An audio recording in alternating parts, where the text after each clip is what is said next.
Hollow's End, a name whispered on the wind, a legend shrouded in fear. The mansion stood atop a desolate hill, a monolith of decay against the stormy sky.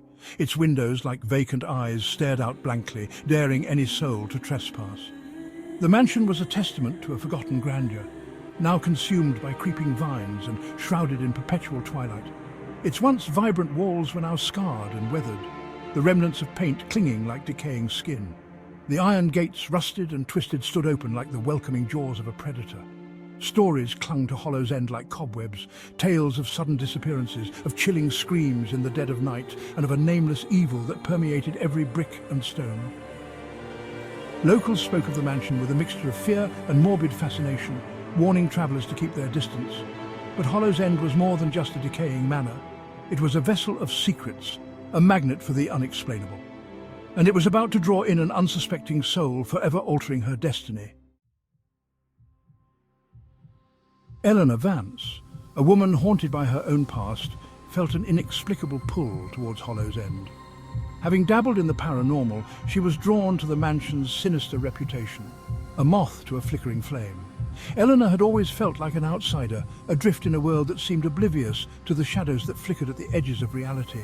From a young age, Eleanor had experienced strange occurrences, fleeting shadows, disembodied whispers, and an unshakable feeling of being watched.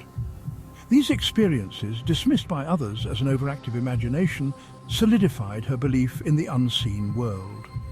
When Eleanor received an invitation to join a paranormal investigation at Hollow's End, she felt a surge of excitement mixed with trepidation. The mansion called to her, its darkness resonating with the shadows within her own past. Ignoring the voice of reason, Eleanor packed her bags, her heart pounding with a mixture of anticipation and dread. As Eleanor's car climbed the winding road towards the mansion, she couldn't shake off the feeling that she was stepping into the maw of something ancient and malevolent. The wind howled like a banshee, and the trees lining the path twisted and contorted, their branches reaching out like skeletal fingers. The interior of Hollow's End was a labyrinth of shadowy corridors and cavernous rooms, each one steeped in an oppressive silence. Dust motes danced in the faint rays of sunlight that pierced through the grime-coated windows, illuminating the decay that clung to every surface. Cobwebs draped the furniture like macabre shrouds, and the air hung heavy with the scent of dampness and decay. Each step echoed through the stillness, amplifying the sense of isolation that pressed down upon Eleanor. It felt as though the mansion itself was watching her every move, its unseen eyes following her progress. The portraits lining the walls were particularly unsettling. The eyes of the long-dead residents seemed to follow Eleanor's every move, their painted lips twisted into expressions of silent judgment or perhaps recognition. One portrait in particular held Eleanor's gaze. It depicted a young woman with hauntingly familiar features, high cheekbones, piercing blue eyes, and a melancholic smile that seemed to mirror Eleanor's own. The woman in the portrait seemed to emanate a palpable sadness, a silent plea for help that resonated deep within Eleanor's soul. Section 4. Whispers from the Walls. As twilight deepened, casting long shadows throughout the mansion, Eleanor began to hear the whispers. They were faint at first, like the rustling of leaves just beyond the periphery of hearing. But as the darkness grew bolder, so too did the voices. They seemed to seep from the very walls themselves, whispering her name, beckoning her deeper into the heart of the mansion. "Eleanor," they hissed, their voices a chorus of chilling whispers that sent shivers down her spine. "Eleanor, you've come home." A cold dread settled in the pit of Eleanor's stomach. The voices were familiar, their tone laced with an unsettling intimacy that both terrified and strangely comforted her. It was the same voice she had heard throughout her life, the voice that had haunted her dreams and whispered her name in the dead of night. Driven by a mixture of fear and morbid curiosity, Eleanor followed the whispers. They led her through a maze of corridors, the air growing colder with each step. The mansion seemed to press in around her, its silence broken only by the sound of her own heartbeat and the insistent whispers urging her onward.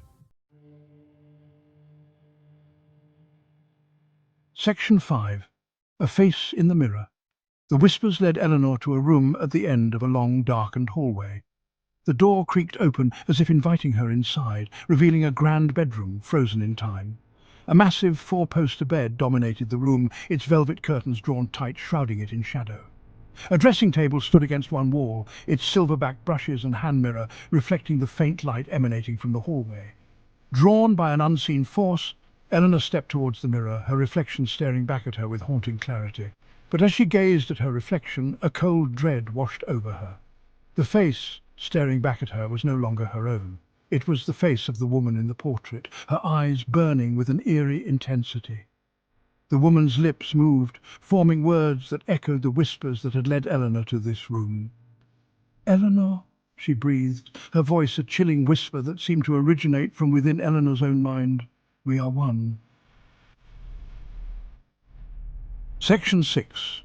The inevitable embrace. Eleanor stumbled back, her hand flying to her mouth to stifle a scream. The reflection in the mirror mocked her terror, its lips curving into a cruel smile. The whispers intensified, swirling around her like a vortex, pulling her deeper into the mansion's embrace. She tried to run, to escape the room, but her feet felt rooted to the spot. The mansion held her captive, its presence as tangible as a physical restraint.